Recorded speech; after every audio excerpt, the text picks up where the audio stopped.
നമ്മൾ എന്താണ് ഇപ്പൊ ചെയ്യുന്നത്? അടിച്ച കളറിനെ തിരിച്ച് ബ്ലാക്ക്.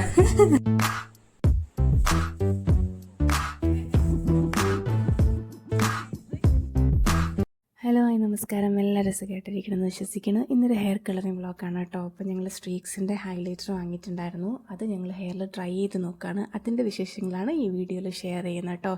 അപ്പോൾ ഞങ്ങളിത് രണ്ടാമത്തെ ടൈമാണ് സ്ട്രീക്സിൻ്റെ ഹൈലൈറ്റർ വാങ്ങുന്നത്. ലാസ്റ്റ് ടൈം ഞങ്ങൾ കാപ്പച്ചിനോ കളറാണ് കേട്ടോ വാങ്ങിയത്. അത് അടിപൊളിയായിരുന്നു. കാരണം എനിക്ക് അത്യാവശ്യം ഹെയർ ഫോൾ ഉണ്ടായിരുന്ന ടൈമിലാണ് ഞങ്ങൾ ഈ ഹെയർ കളർ ചെയ്യുന്നത്. പക്ഷേ കളർ ചെയ്തെന്ന് വെച്ചിട്ട് എൻ്റെ ഹെയറിന് ഡാമേജസോ ഹെയർ ഫോളോ ഒന്നും ഉണ്ടായിട്ടില്ല കേട്ടോ. ഒരു വർഷം കഴിഞ്ഞു. അതിൻ്റെ ഇടയ്ക്ക് ഒരുപാട് തവണ ഞാൻ ഹെയർ കട്ട് ചെയ്തു. പക്ഷേ സ്റ്റിൽ എൻ്റെ ഹെയറിലെ കളർ പെർസിസ്റ്റ് ചെയ്യുന്നുണ്ട്. അപ്പം ഗുഡാണെന്ന് തോന്നി. അതുകൊണ്ടാണ് ഞങ്ങൾ സെക്കൻഡ് ടൈം ട്രൈ ചെയ്യുന്നത്. ഇത്തവണ ഞങ്ങൾ റെഡും ബ്ലോണ്ട് കളറുമാണ് കേട്ടോ സെലക്ട് ചെയ്തത്. അപ്പോൾ അതിൻ്റെ വിശേഷങ്ങളാണിത്. ഡീറ്റെയിൽഡ് സ്റ്റെപ്സ് ഞാനിതിൽ പറയുന്നുണ്ട്. ആർക്കെങ്കിലും ട്രൈ ചെയ്യണമെന്നുണ്ടെങ്കിൽ ട്രൈ ചെയ്ത് നോക്കാം. സോ ഫസ്റ്റ് ഈ കിറ്റ് വാങ്ങുമ്പോൾ നമുക്ക് അതിൻ്റെ കൂടെ ക്രീമും പൗഡറും പിന്നെ ഈ ബ്രഷും ഓൾസോ സ്റ്റെപ്സൊക്കെ നമുക്കറിയാൻ പറ്റും. ആൻഡ് ഗ്ലൗസും കൂടി നമുക്ക് കിട്ടും. അലുമിനിയം ഫോയിൽ നമ്മൾ സെപ്പറേറ്റ് വാങ്ങണം കേട്ടോ. അത് മസ്റ്റായിട്ട് നമ്മൾ വാങ്ങണം. അല്ലെങ്കിൽ നമ്മുടെ കയ്യിലും പിന്നെ നമ്മൾ ഉദ്ദേശിക്കാത്ത ഹെയർ സ്ട്രാൻഡിലൊക്കെ അത് സ്പ്രെഡ് ആവും. സോ അലുമിനിയം ഫോയിൽ മസ്റ്റായിട്ട് വാങ്ങാം. അപ്പം ഇതിൻ്റെ ഫസ്റ്റ് പ്രോസസ്സ് എന്ന് വെച്ചാൽ ഈ പൗഡറും ഡെവലപ്പറും കൂടി നമ്മൾ നന്നായിട്ട് മിക്സ് ചെയ്യുക. മിക്സ് ചെയ്തതിന് ശേഷം നമ്മുടെ ഹെയർ സെക്ഷൻ വൈസ് നമ്മൾ സെപ്പറേറ്റ് ചെയ്യുക. ഭയങ്കരമായിട്ട് തിൻ സ്ട്രാൻഡ്സ് എടുക്കാൻ വേണ്ടി ശ്രദ്ധിക്കുക കേട്ടോ. അല്ലെങ്കിൽ എല്ലാം അപ്ലൈ ചെയ്ത് വരുമ്പോൾ ഭയങ്കരമായിട്ട് സ്പ്രെഡായ ഒരു പ്രതീതി നമുക്കുണ്ടാവും. അത് ആക്ച്വലി ബോറായിരിക്കും.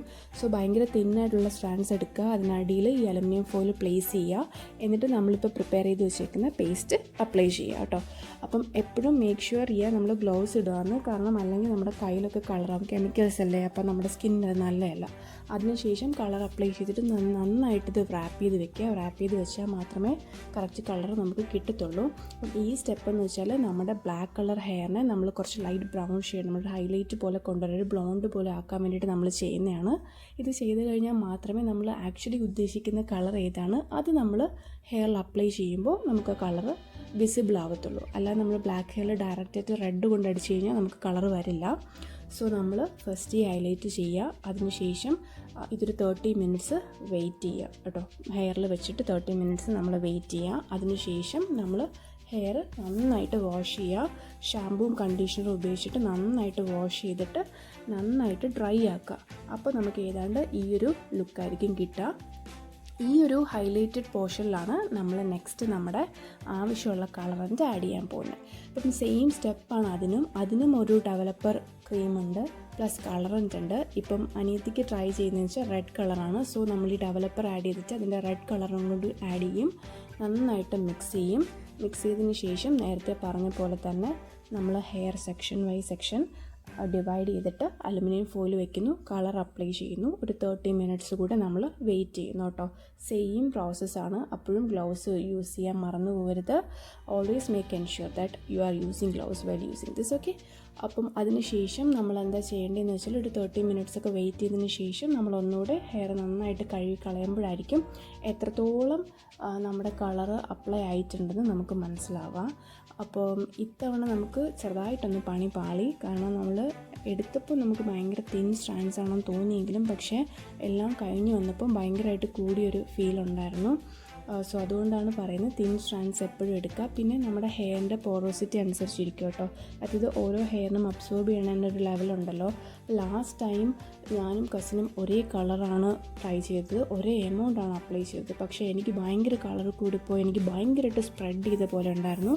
പക്ഷേ കസിന് വന്നിട്ട് നല്ല പ്രോപ്പറായിട്ട് പ്രൊഫഷണലി ചെയ്ത പോലെ തന്നെ ഉണ്ടായിരുന്നു കേട്ടോ. സൺലൈറ്റൊക്കെ അടിക്കുമ്പോൾ നല്ല അടിപൊളിയായിരുന്നു അവളുടെ ഷെയ്ഡ് കാണാൻ വേണ്ടിയിട്ട്. സോ ഹെയറിനെ ഡിപ്പെൻഡ് ചെയ്തും കൂടി ഇരിക്കും നമ്മുടെ കളർ എങ്ങനെയാണ് നമുക്ക് ലാസ്റ്റ് ഔട്ട്പുട്ട് കിട്ടുക എന്നുള്ളത് ഹെയറിൽ.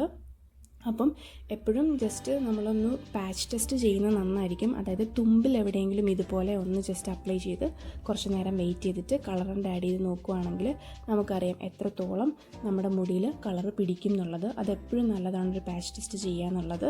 അപ്പം ഇതാണ് ഞങ്ങളുടെ ഫൈനൽ ഔട്ട്പുട്ട് എന്ന് പറഞ്ഞാൽ കേട്ടോ. അപ്പം ഇത് കുറച്ച് കൂടിയതുപോലെ ഞങ്ങൾക്ക് തോന്നിയത് കാരണം ഞങ്ങളൊരു ബ്ലാക്ക് കളറും കൂടി ഇതിൽ ആഡ് ചെയ്യുകയാണ്. എവിടെയാണ് എക്സ്ട്രാ ആയിട്ട് തോന്നിയെന്ന് ഫീൽ ചെയ്തത് അവിടെ ഞങ്ങൾ ജസ്റ്റ് ഒരു ബ്ലാക്ക് കളറും കൂടി അടിക്കുകയാണ്. അപ്പം അടിപൊളിയായിട്ട് വന്നു. കാരണം നമുക്ക് ഓവറായിട്ടൊന്നും തോന്നിയിട്ടില്ല. ഇതിൻ്റെ ഫൈനൽ ഔട്ട്പുട്ട് ഞാനിപ്പം ഇതിലൂടെ കാണിക്കുന്നുണ്ട്. അപ്പം നിങ്ങൾക്ക് ആർക്കെങ്കിലും ട്രൈ ചെയ്യണമെന്നുണ്ടെങ്കിൽ ട്രൈ ചെയ്യുക. ഇതാണ് കേട്ടോ കസിൻ്റെ ഹെയറിലെ ഫൈനൽ ഔട്ട്പുട്ട്. നല്ല ഭംഗിയുണ്ടായിരുന്നു. അതുപോലെ തന്നെ സിസിൻ്റെ ഹെയറിലെ ഔട്ട്പുട്ടും നല്ല ഭംഗിയുണ്ടായിരുന്നു കേട്ടോ. ലാസ്റ്റ് ഞാൻ കുറച്ച് ഫോട്ടോസും കൂടി ആഡ് ചെയ്യുന്നുണ്ട്. അപ്പം എല്ലാവർക്കും thanks for watching. Love you all. Bye bye. Take care.